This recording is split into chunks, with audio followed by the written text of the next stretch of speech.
So what is it that's so important to us about Holy Week this year?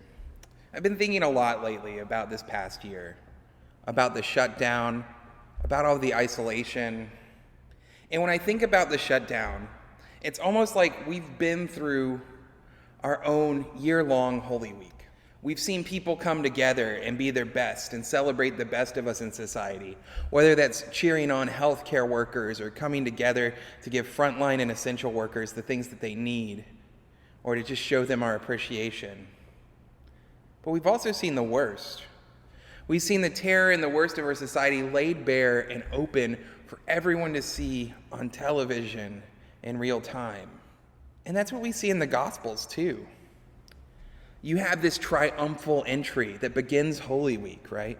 Where Jesus comes in on Palm Sunday riding the donkey. And everyone knows, Jesus is here and he's going to overthrow those Romans. Once he's here, everything's going to be okay. I mean, isn't that how the election season felt for a lot of us? That this one candidate was going to come in and change everything and it was all going to be better.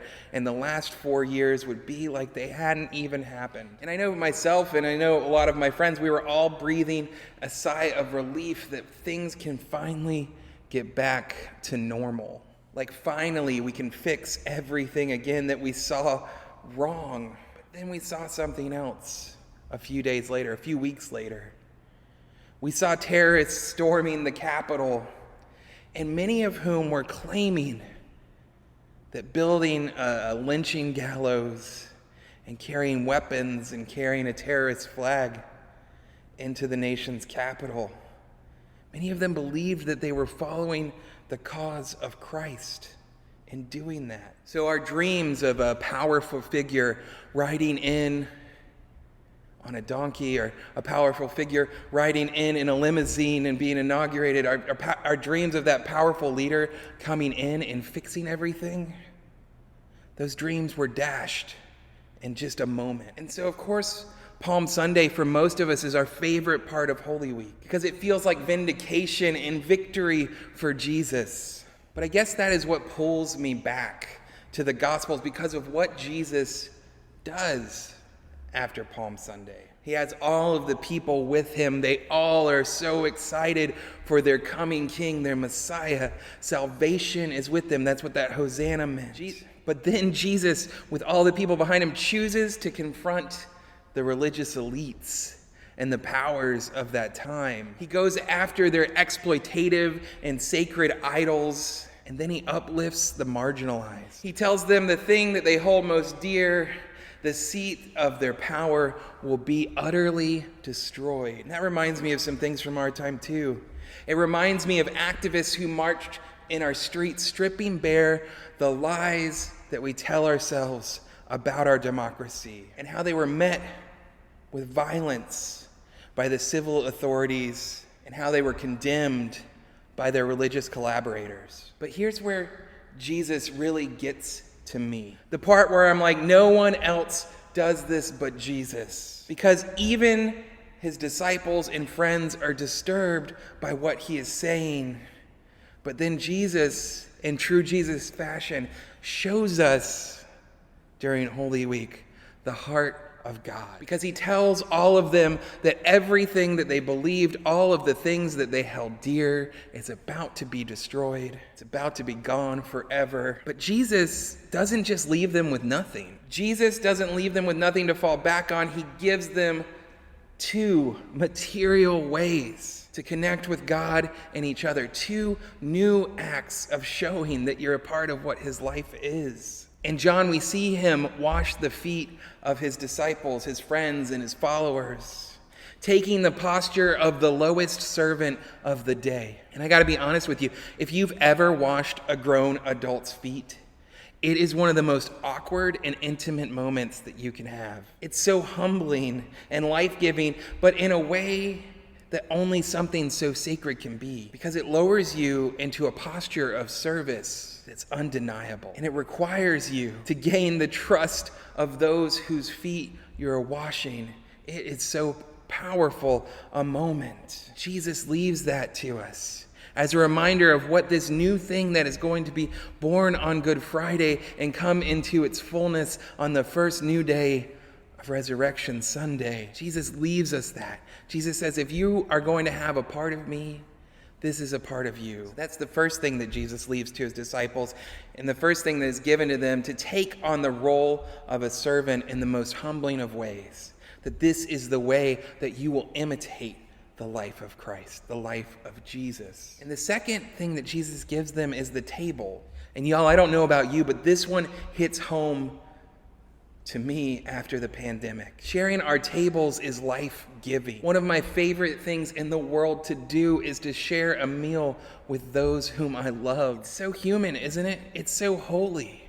It's something that our ancestors all the way back have practiced with each other. We stop in this magical moment of mealtime to take the time to just be with each other, to eat, to laugh, to share our lives with each other. But Jesus takes this basic human need, this thing that we've been doing since we became humans, and Jesus elevates it. Now, when we eat, we have become one with him, and through him, one with God. Now, when we drink, we take in the love that he has for us. The table, communion, our sacred meal is a powerful mystery, and one that I think that in our own religiousness, we've gotten in the way of seeing it for what it is.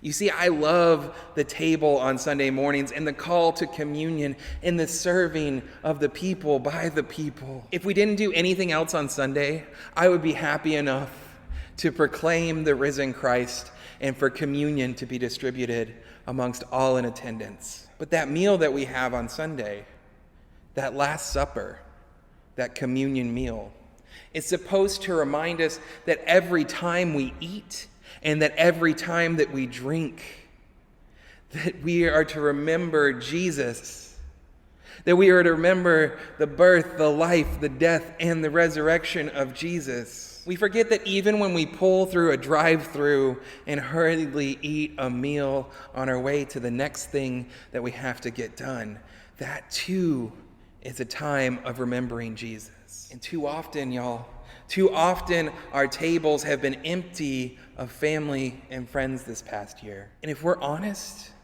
I think we're all still in mourning about that. But as we begin to reopen our society, as we begin to re-enter back out into the public, I think about what a waste it would be if we didn't take these two gifts that Christ on Maundy Thursday leaves for us. We didn't take these gifts and do them well. How can we, on this Holy Week, make sure that as we enter back into the world, a world that values power and wealth above all else, that we take the posture of our Master, who himself took on servanthood as the true calling of leadership? And how this Holy Week can we open our tables to be a place not of eliteness or limiting those whom we share love with, but how can we have a table like Christ set?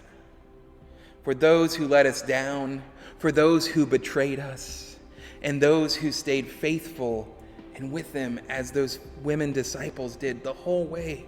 They followed him the whole way. I think this is where we're at right now, y'all, because there's no going back to normal.